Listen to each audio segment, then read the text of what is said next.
And you're going to touch a little bit of history here today, folks. This young woman is going to be the first woman governor of the state of California.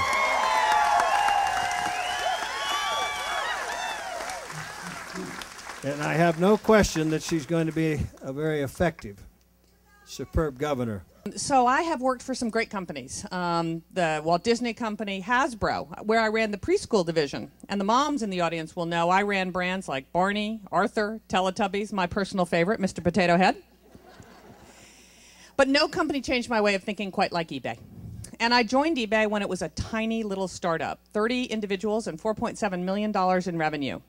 And I grew that company into a Fortune 500 company of nearly $8 billion in revenue and 15,000 people around the globe. And the most amazing thing about eBay is, of course, it became the home of small business on the internet.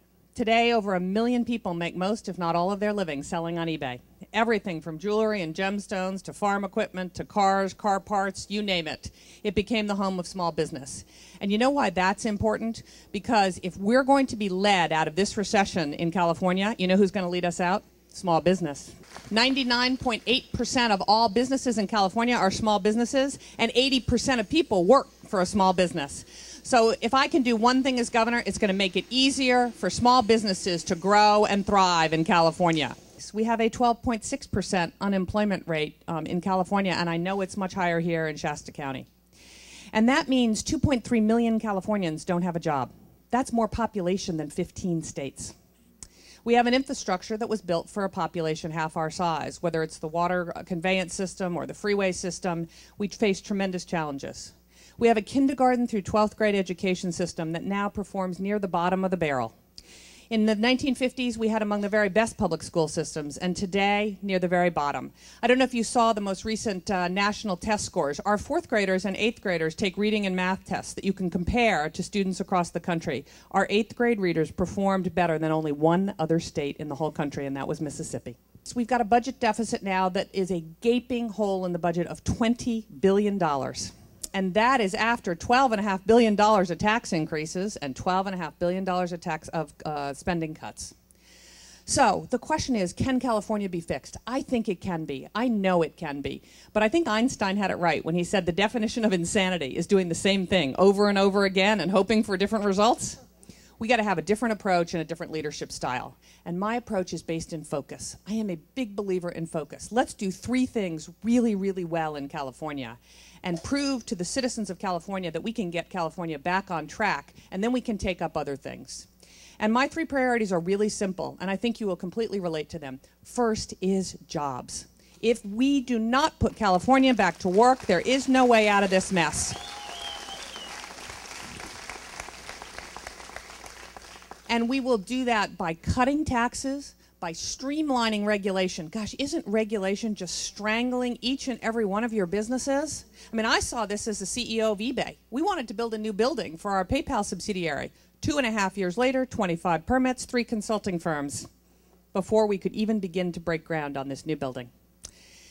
So, first is jobs. Second is government spending. Trust me when I tell you, we do not actually have a revenue problem in California. We have a spending problem of epic proportions.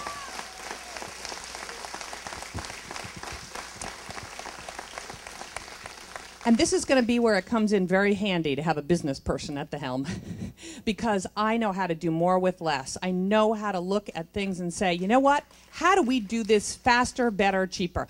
All of you who run businesses or work in businesses, you know what you have to do every year. You have to say, what did I do last year? Do I still need to do it? And how do I do it more efficiently and effectively? That's the discipline we got to bring to government because you know what? We are spending other people's money and it's called your money. And we are not spending your money as efficiently and as effectively as we must do.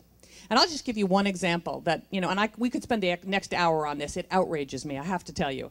But, you know, the Bay Bridge down from Oakland to San Francisco, the repairs to the Bay Bridge went over by $5 billion. It cost 5 times the original cost estimate to fix the Bay Bridge. Can you imagine? How does it work? How does that actually happen?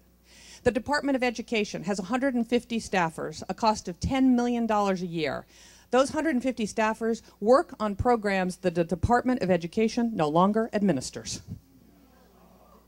And it goes on and on and on. And you will not find a tougher, more determined government spending cutter than me. Of course, our K through 12 education system. You know what? This is one of the things that used to be so great about this state. And my view is we have to set the objective of being the #1 public school system in America again. It's not okay that we are at the bottom of the barrel and there are communities where only half our kids graduate from high school. So let's take this up and let's say, you know what, we've had enough. We are going to take back our school system and we are going to get this done. And I'll just say a couple words about how we want to do that. First is we got to get more money into the classroom. Of all the money we spend in kindergarten through 12th grade education, only 60% makes it to the classroom. 40% is in administration and overhead.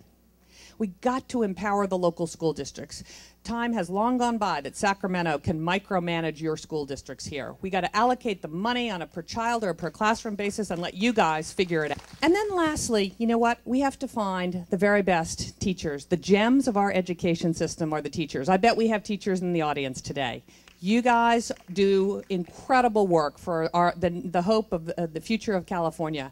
I want to find the very best teachers and I want to pay them more because we can only entrust our students to the very best. So thanks to the teachers in the audience, and I want to figure out a way to make your jobs easier and better. Water is obviously become the big issue in California, and there's no question that that this has become a very, very important issue. And so I have spent a lot of time in the Central Valley, and you know the challenges that they have there. And I know this part of the country feels a little differently about water than the Central Valley. But let me tell you what I think we ought to do. We need to have more above and below ground storage so we can catch the rainwater and the snow melts. There's no question about that.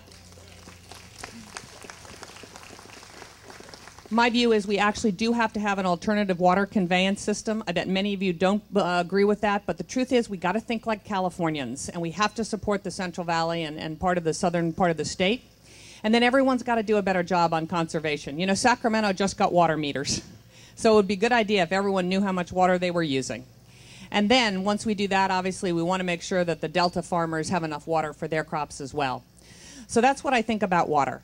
Now let me talk about this election. This is a historic election. You know what? We have a chance to take back Sacramento.